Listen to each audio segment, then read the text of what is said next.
பசுபொன் தேவர் ஐயா அவர்களுக்கு மலர் தூவி புகழஞ்சலி செலுத்தினோம். நேற்றைய தினம் திரு ஸ்டாலின் அவர்கள் தென்காசி மாவட்டத்திற்கு சென்று ஒரு அரசு நிகழ்ச்சியில் கலந்து கொண்டு பேசுகின்ற பொழுது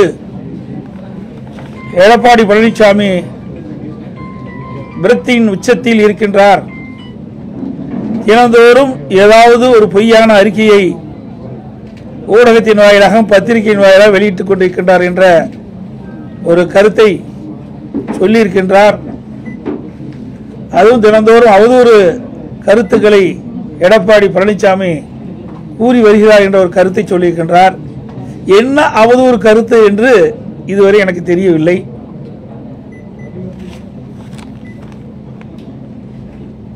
இன்றைக்கு டெல்டா மாவட்டத்தில் குறுவை சாகுபடி செய்யப்பட்டு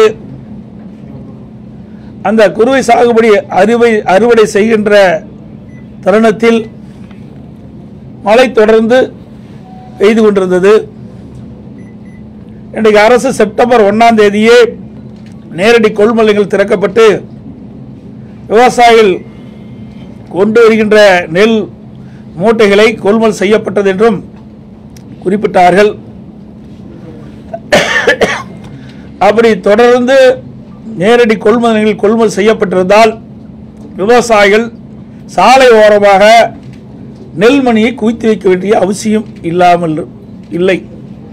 அதேபோல திறந்த வெளியில் கொள்முதல் நிலையத்திற்கு எதிராகவே பல்லாயிரக்கணக்கான மூட்டை நெல்மணிகள் குவித்து வைத்திருந்தார்கள். தொடர் மழையின் காரணமாக அந்த நெல்மணிகள் எல்லாம் நனைந்து முளைத்து விட்டது. அந்த விவசாயிகள் கடுமையாக பாதிக்கப்பட்டார்கள். இதை சட்டமன்றத்திலே 7/10/2025 என்று கருதுகிறேன். அன்றைய தினம் உணவுத்துறை அமைச்சருடைய கவனத்திற்கு கவன ஈர்ப்பு தீர்மானம் மூலமாக அதிமுக சார்பாக கொண்டு வந்தேன். அப்பொழுது சட்டமன்றத்திலே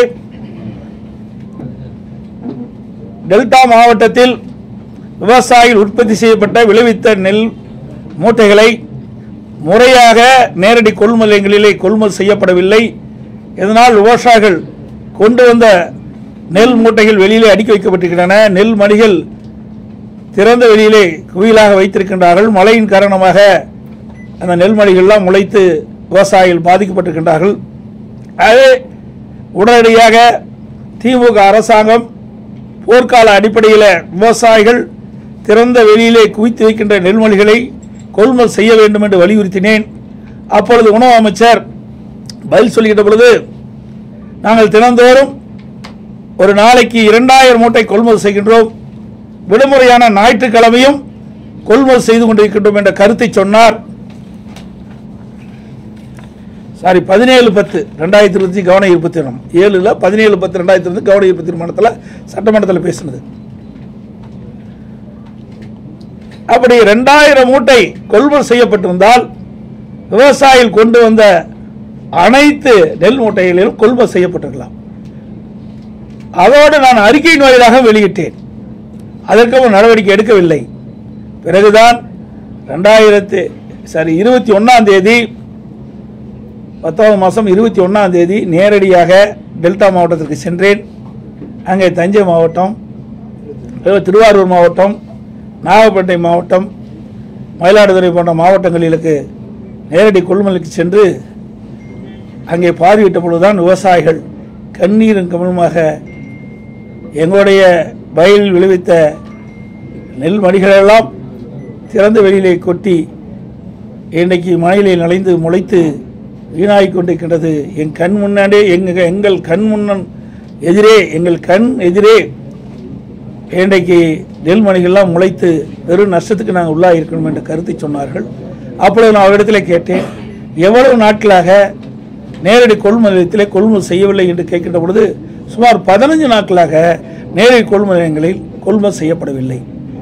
அப்படி கொள்முதல் செய்யப்பட்ட காலகட்டத்திலும் 600 மூட்டைக்கு மேல் எந்த நேரடி கொள்முதலும் கொள்முதல் செய்யவில்லை என்ற கருத்தை சொன்னார்கள். அதோட சணல் சாக்குகள் இல்லை என்றும் அந்த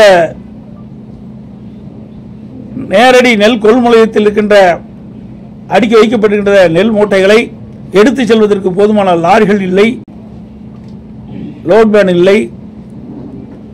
இப்படி இருக்கின்ற காரணத்தினாலே தான் விவசாயிகள் கொண்டு வரப்பட்ட நெல் மூட்டைகளை அவர்கள் கொள்முதல் செய்யாத ஒரு அவலநிலை ஏற்பட்டது. அதைத்தான் சுட்டிக்காட்டினேன். இதில் என்ன அவதூறு செய்தி இருக்கிறது என்று எங்களுக்கு தெரியவில்லை. அதோட துணை முதலமைச்சர் டெல்டா மாவட்டத்துக்கு சென்றார். நாங்கள் கூட பரவாயில்ல, டெல்டா மாவட்டத்துக்கு செல்றாரு, விவசாயிகளுடைய பிரச்சனைலாம் தீர்ப்பாரு, விவசாயிகளுடைய கருத்தை கேட்பாரு, நேரடி கொள்முதல் நிலையத்துக்கு செல்வார் என்றெல்லாம் நான் எதிர்பார்த்தேன். ஆனால் அங்கெல்லாம் போகல. உடனே ரயில்வே ஸ்டேஷனுக்கு போய் சரக்கு ரயிலில் அங்கே கொடியை அடிச்சிட்டு வந்துட்டார். ஏற்கனவே டெல்டா மாவட்டத்தில் கொள்முதல் செய்யப்பட்ட நெல் மூட்டைகள் எல்லாம் சரக்கு ரயிலில் 20 நாட்களில் சென்று கொண்டு இருக்கின்றது. ஆனால் விவசாயிகளை சந்திக்க அவர்கள் மனமில்லாத காரணத்தினாலே அங்கே நேரடி கொள்முதலுக்கு சென்று விவசாயிகளை சந்தித்தால் ஏதாவது பிரச்சனை ஏற்படும் என்ற அச்சத்திலே விவசாயிகளை சந்திக்காமலே இன்று தமிழக துணை முதலமைச்சர் சென்று விட்டார். அதற்கு பிறகு முதலமைச்சர் ஸ்டாலின் அவர்கள் கிட்டத்தட்ட 30 நாட்களுக்கு முன்பாக நடவு செய்த நெற்பயிரெல்லாம் கனமழையின் காரணமாக நீரிலே மூழ்கி சேதமடைந்து விட்டது. சேதமடைந்த அந்த அழுகிய பயிர்கள் எல்லாம் ஒரு ரயிலில் வச்சு கொண்டாந்து காட்டுறாங்க.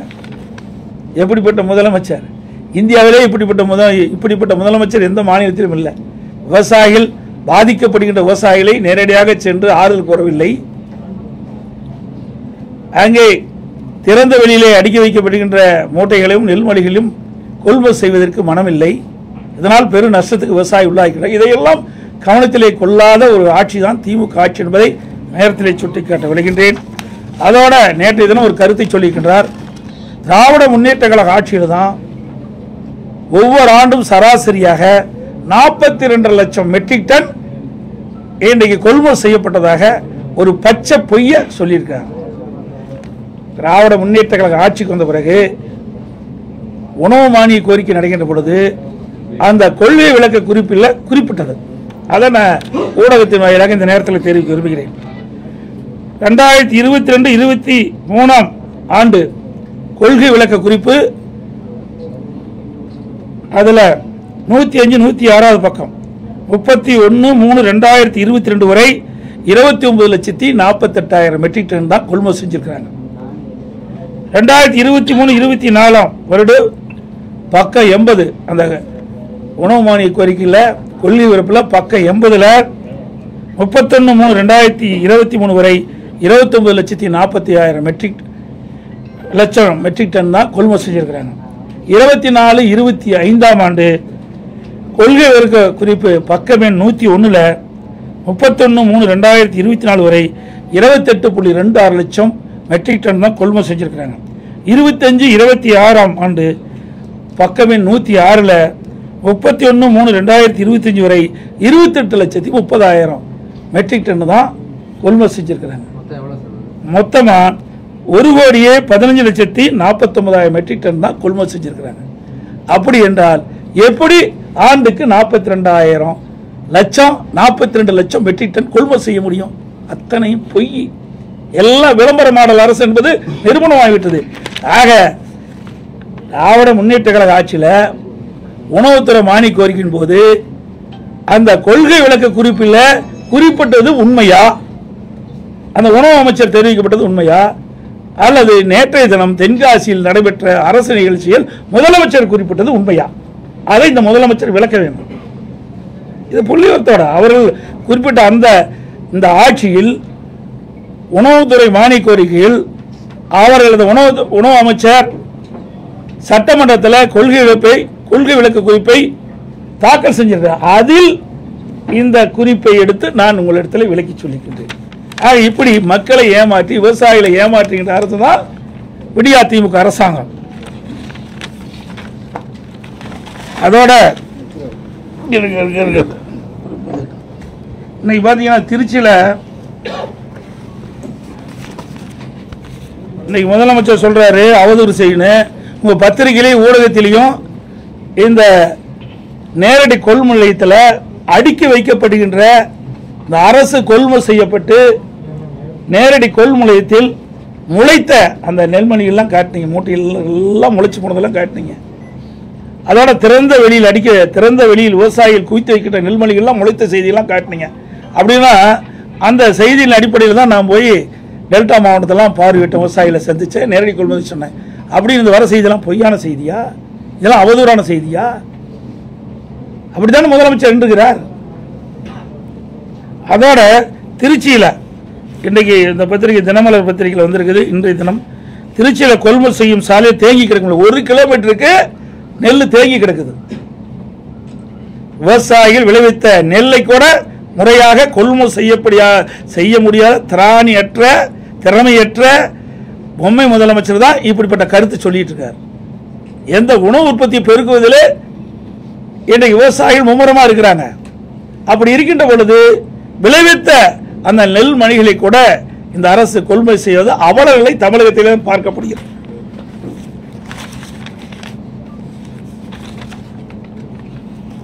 அதோட பள்ளிக்கரணை சதுப்பு நிலக்காடு உங்களுக்கு நல்லா தெரியும். ஏற்கனவே என்கோச்சிலிருந்து உயர்நீதிமன்றத்து வரைக்கும் இதெல்லாம் வழக்கு போயிட்டு வந்திருக்குது. இன்றைக்கு அதிமுக ஆட்சி இருக்கின்ற பொழுது அந்த சதுப்பு நிலையெல்லாம் பாதுகாக்கப்பட்டது.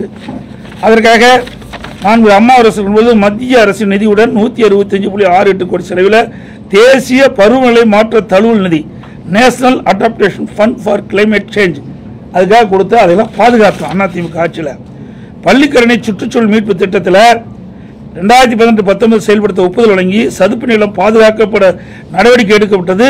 பள்ளிக்கரணை சதுப்பு நிலமெல்லாம் அதிமுக ஆட்சியில் பாதுகாத்தது.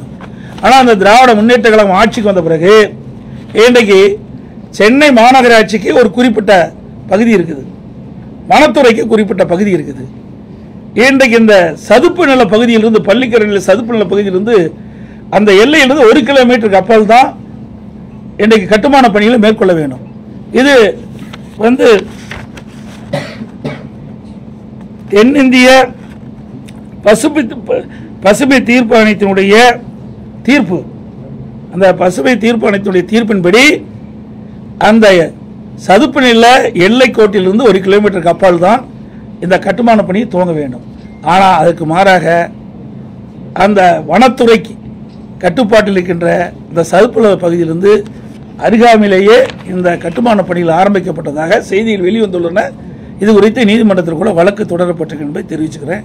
இதில் பல 100 கோடி ரூபாய் இன்றைக்கு முறைகேடு நடைபெற்றிருக்கின்றது, கையூட்டு பெற்றிருக்கின்றதாக செய்தியில் வெளிவந்துள்ள என்பதையும் இந்த நேரத்தில் தெரிவிக்கிறேன்.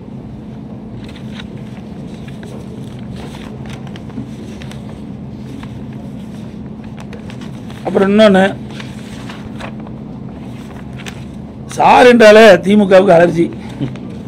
உங்களுக்கு நல்லா தெரியும் எந்த சார் நீங்களே முடிவு பண்ணிட்டீங்க. எஸ்ஐஆர் என்ற வார்த்தை கேட்டாலே திமுகவுக்கு இன்னைக்கு ஒரு அதிர்வு ஏற்படுகின்றது, அதிர்ச்சி ஏற்படுகின்றது. இதில் என்ன தவறு இருக்குது எனக்கு தெரியல. நீங்கள் பார்த்தீங்கன்னா அதிமுக சார்பாக நீதிமன்றத்துக்கு சென்று இன்றைக்கு ஆர்கே நகரில் மட்டும் நீதிமன்றத்துக்கு சென்று 31,000 வாக்குகளை நாங்கள் நீக்கியிருக்கிறோம். பல முறை சம்பந்தப்பட்ட அதிகாரிகளுக்கு இறந்தவர்கள் பட்டியல், அதே போல அங்கே குடியிருப்பில் இல்லாமல் இருக்கின்றவர்கள் பட்டியலாம் கொடுக்கப்பட்டு முறையாக விசாரிக்கவே இல்லை. நீதிமன்றத்துக்கு சென்று தான் அந்த நீதிமன்ற தீர்ப்பின்படி 31,000 பேர்களை நீக்கியிருக்கிறோம். அதே போல கரூரில் இதே போல நீதிமன்றத்தின் மூலமாக 10,000 வாக்குகளை நீக்கியிருக்கிறோம். நீங்கள் 2023 ஈரோடு கிழக்கு சட்டமன்ற தேர்தலில் பார்த்தீங்களா, அந்த குடிசை மாற்று வாரியத்தில் இருக்கிற வீடுகளை இடிக்கப்பட்டு விட்டது. யாருமே குடியில்லை, அங்கே குடியிருப்பதாக வாக்காட்பட்டியில் வாக்கால் இடம்பெற்றிருக்கிறாங்க. அதை நீக்க வேண்டும். அங்கே இருக்கிற மாவட்ட ஆட்சித்தலைவர் சம்பந்தப்பட்ட அதிகாரி கொடுத்தா நீக்கல, இது வரைக்கும் நீக்கல, அப்படித்தான் இருக்குது. இப்படிப்பட்ட நிலைமையெல்லாம் மாற வேண்டும். தகுதியான வாக்காளர்கள் வாக்களிக்க வேண்டும். அதுதான் எங்களுடைய நிலைப்பாடு. இதில் என்ன பிரச்சனை கேட்டு தெரியல. ஏன்னா எல்லா இடத்திலையுமே இன்னைக்கு மாநகராட்சியிலிருந்து தமிழ்நாடு முழுவதும் 234 தொகுதியிலும் இறந்தவர்கள் வாக்குகளை நீக்கப்படவில்லை. இன்றைக்கு நீங்கள் பார்த்தீங்கன்னா எங்களுடைய எடப்பாடி சட்டமன்ற தொகுதியில் கூட நீக்கவர்கள் பட்டியலை வந்து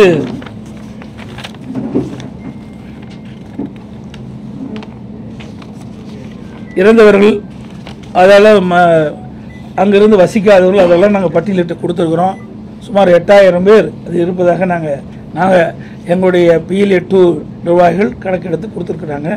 இப்படி எல்லா தொகுதியிலுமே 10,000, 15,000, 20,000, 30,000 இப்படி இறந்தவர்கள், அங்கே குடியில்லாமல் மாற்று இடத்துக்கு சென்றவர்கள், இப்படி ஒவ்வொரு தொகுதியிலும் இருக்குது. இதையெல்லாம் முறையாக இந்த SIR திட்டத்தின் மூலமாக முறையாக செயல்பட்டால் இந்த உண்மையான வாக்காளர் பட்டியல் வந்தால் உண்மையான தேர்தல் நடக்கிறதுக்கு வாய்ப்பு இருக்கும். அந்த அடிப்படையில் தான் நாங்கள் அதை ஆதரிக்கிறோம்.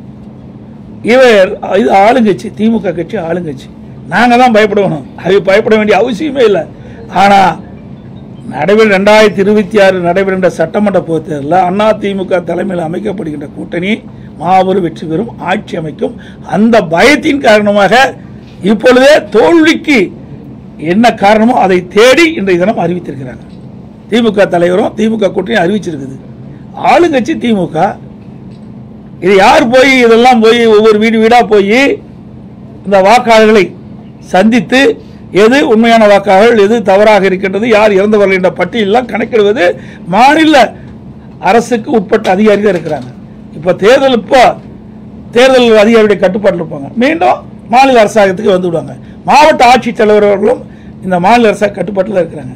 அப்படி இருக்கின்ற பொழுது இது நடுநிலையோடு செயல்பட வேண்டும் என்று நாங்கள் தேர்தல் ஆணையத்தை வலியுறுத்துகிறோம். தேவர் ஜெயந்திக்கு இன்னைக்கு செங்கோட்டையன், டிடிவி தினகரன், ஓபிஎஸ் சேர்ந்து போயிருக்காங்க. போனவங்க அந்த ரோகத்தை வீழ்த்துவதற்காக நாங்கள் 3 பேரும் சேர்ந்து தேர்தலை சந்திக்கிறோம் அப்படின்றாங்க. இது 4 வருஷம் சொல்லிட்டு தான் இருக்கிறாங்க. இன்னைக்கு அதை சொல்லிட்டு இருக்காங்க. 4 ஆண்டு காலம் தினம் பத்திரிகை தான் வருது, டிவியில் தானே சொல்லிட்டு இருக்கிறீங்க. இதே டிடிவி தானே பேசிக்கிட்டே இருக்காரு, இன்னைக்கே பார்த்துட்டு இருக்காரு. சசிகலாமா வரலையே, எனக்கு கேட்ட அளவுக்கு வரல.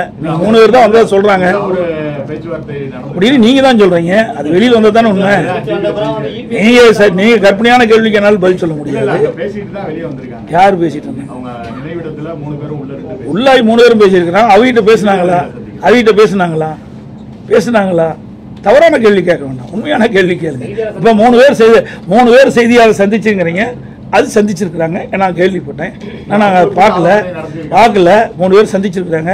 அது ஏற்கனவே போட திட்டம் தானே, இன்னைக்கு நேரத்தை போட்டாங்க. அதிமுகவில் இருக்கின்ற பொழுது குழி பறிச்ச காரணத்தினால தான் நாங்கள் வெற்றி வாய்ப்பு இழந்துட்டோம்.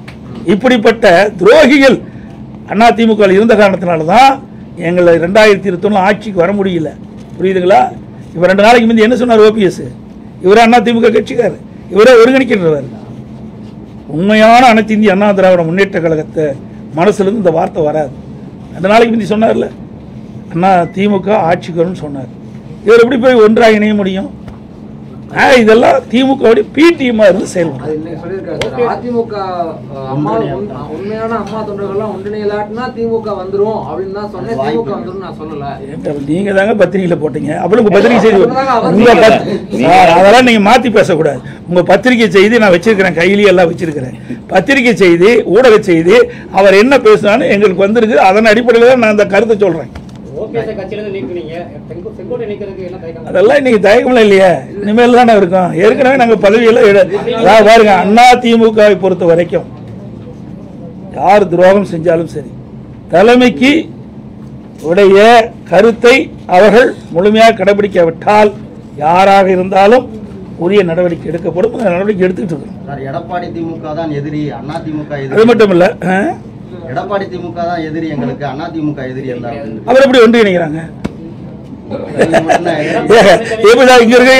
யாரை ஒன்றிணைவனா? யாரு ஒரே நிமிஷம் யாரை ஒன்றிணைவாங்க? அது சந்திக்கலாம். இப்போ நீ தான் காட்டிருக்கிற, நாங்கள் வேண்டாம் சொல்லுவோம். அது அவருடைய விருப்பங்க, அது தனி ஒவ்வொருத்தருடைய விருப்பம். அதை போய் நம்ம ஒருத்தருடைய விருப்பத்தை போய் மாறா நம்ம பேச முடியாது. அது என்ன கருத்து என்ன எதுன்னு எங்களுக்கு தெரியாது. சொல்ல புரியுதா? அனைத்து இந்திய அண்ணா திராவிட முன்னேற்ற கழகத்தை புரியுங்க. எத்தனை எட்டப்பர்கள், எத்தனை துரோகிகள் வந்தாலும் வீழ்த்த முடியாது. இது எங்கள் பகுதியில் இருக்குது உண்மையான அனைத்து இந்திய அண்ணா திராவிட முன்னேற்ற கழகம். பொன்மனச்செம்மல் புரட்சித் தலைவர் எம்ஜிஆர் காலத்திலிருந்து இன்று வரை அணி பெறலாமல் இருக்கின்றவர்கள் இங்கே அமர்ந்திருக்கின்றார்கள். அது ஒன்றும் இல்லை, வீணா போனது. அதை பற்றி பேசி என்ன பிரயோஜனம்? வேஸ்ட்டு, பேசுறதே வேஸ்ட்டு. கால நேரம் தான் வீண். அதிமுக பலவீனம் அடையாது. எதுக்கு பலவீனம் ஆகுது? எப்படி பலவீனம்? உங்களையும் ஏற்கனவே சவுத்துல பலவீனமா இருக்கு. யாரு நீங்க சொல்லலாம் சவுத்துல பலவீனம் யாரு சொன்னது? அதெல்லாம் நீங்களா ஒரு கற்பனை கண்டி பேசாதீங்க. மக்களுடைய மனதுதான், மக்கள் தான், ஊடக நம்பர்களும் பத்திரிகை நம்பர்களும் இதே தோம் போடிட்டே இருக்கிறீங்க. அதிமுக பலவீனம் சார். அதுக்கு முந்தி 10 ஆண்டு திமுக இருந்தா அப்ப என்ன பண்ணீங்க சார்? 2011 2020 வரைக்கும் அதை பத்தி ஏதாவது பேசுறீங்களா? 10 ஆண்டு காலம் பிரதான எதிர்கட்சி கூட வர முடியல திமுக. கருணாநிதி இருக்கும் போது நாங்க அப்படி இல்ல, பிரதான எதிர்கட்சியை வந்து அமர்ந்துக்கிறோம். 2021 75 இடங்கள் அதிமுக வெற்றி பெற்றிருக்குது.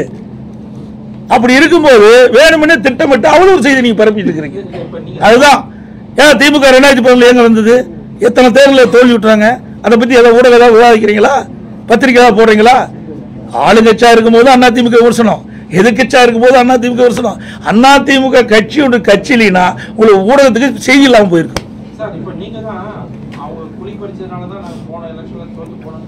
ஆமா ஆமாங்க, அப்படி இருந்திருக்கிறாங்க. அப்படி இருக்காரு தானே? ஆமாங்க, அப்படி இருக்காரு தானே? சொங்காட்டையெல்லாம் அப்படி இருக்காரு தானே? நாங்கள் ஜெயிக்க முடியல. அந்தியூர்ல ஏன் ஜெயிக்க முடியல? அதெல்லாம் அதிமுக கோட்டைங்க சேவலே ஜெயிச்சது. அதிமுக இரண்டாக பிரிகின்ற பொழுது மாண்பு அம்மா தலைமையில் நாங்கள் சேவல் சின்னத்தில் போட்டிக்கிட்டோம். நான் அப்போ ஜெயிச்சேன். அப்போ அதிமுக சார்பா பெரியசாமி என்ற ஒரு எம்எல்ஏ வெற்றி பெற்றார். தனியாக இருக்கும்போது அப்படிப்பட்டதில் 1020 ஓட்டில் தோற்றோம். ஆக இப்படிப்பட்ட உள்கொடுத்து வேலை செய்கிற காரணத்தினால தான் அதிமுக 2020 ஆட்சி பிடிக்க முடியாத ஒரு சூழ்நிலை ஏற்பட்டது. இன்றைக்கு எல்லாம் தெளிவுபடுத்தி விட்டாங்க. பயிர் செழித்து வர வேண்டும், அதில் இருக்கிற களைகளை எடுக்க வேண்டும். களைகள் எடுக்கப்பட்டது, பயிர் செழித்து வளரும், நல்ல விளைச்சல் கொடுக்கும். அதிமுக அடுத்த ஆட்சி அமைக்கும். சார் நீங்க அதெல்லாம் ஏன் சார் கேட்கல சார்? அதெல்லாம் உட்கட்சி, அதெல்லாம் வரும். எந்த நேரத்தில் எப்படி வருமோ அது வரும். எந்த கேள்வியோ அதை கேள்வி இப்படி நீக்க முடியுமா, பண்ண முடியுமா, அதெல்லாம் டைரக்டா கொடுக்க முடியாது. ஒரு கட்சி எப்படி முறையா செயல்படுமோ அது முறையா செயல்படும்.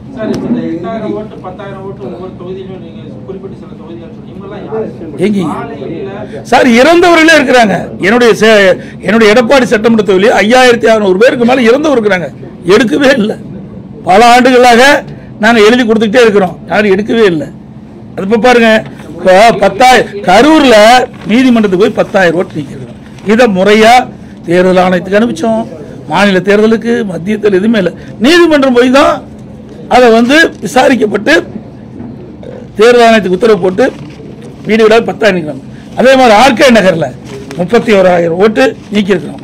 இப்போ டி நகர்ல நம்முடைய தலைமை நீதிபதிட்டு வரும்போது தேர்தல் ஆணையத்தை கேட்கும்போது எஸ்ஐஆர் வருது. அப்போ முறையாக நாங்கள் வீடு வீடாக போய் நாங்கள் சோதித்து யாரால இருக்கிறாங்க, யாரால இறந்தவர்கள் என்ற பட்டியலில் நாங்கள் நீக்கணும் உறுதிமொழி கொடுத்துருக்குறாங்க. இப்படி எல்லா தொகுதியிலுமே இப்போது அனைத்து இந்திய அண்ணா திராவிட முன்னேற்ற கழகத்தின் சார்பாக சேர்த்தல் நீக்கல் பட்டியலை கொடுத்துருக்குறோம். இப்போ எஸ்ஐஆர் வந்திருக்குது. இன்றைக்கு எப்படி செயல்படும் என்று கருதுகிறேன். ஏன்னா இது எல்லாமே மாநிலத்தில் இருக்கின்ற அரசு அதிகாரிகள் தான் இந்த பணியை செய்கிறாங்க. அதனால இந்த நடுநிலையோட இந்த அரசு செயல்படணும். இந்த அரசு அதில் தலையிடக்கூடாது என்பதுதான் எங்களுடைய தாழ்மையான கருத்து.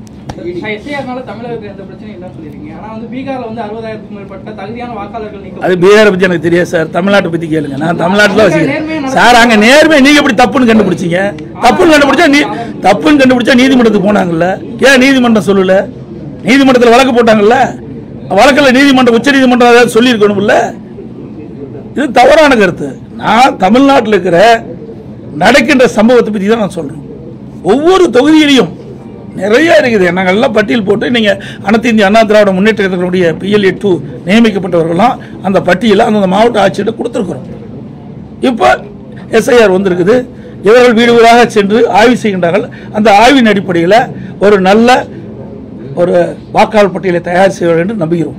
இடைப்பட்ட காலத்துல டெத் சர்டிபிகேட் இல்லாம ஒருத்தரை வந்து நீக்க முடியாது அப்படின்னு ஒரு தகவல் வந்ததுனாலதான் யாரையுமே நீக்காம விட்டுட்டாங்கதான் சொன்னாங்க. சரிங்க, 6 வருஷத்துக்கு முன்னாலே இந்த பிரச்சனை வரும்போது டெத் சர்டிபிகேட் கொடுத்தா நீக்க முடியும் எலெக்ஷன் கமிஷன் சொல்றாங்க. ரைட்டுங்க.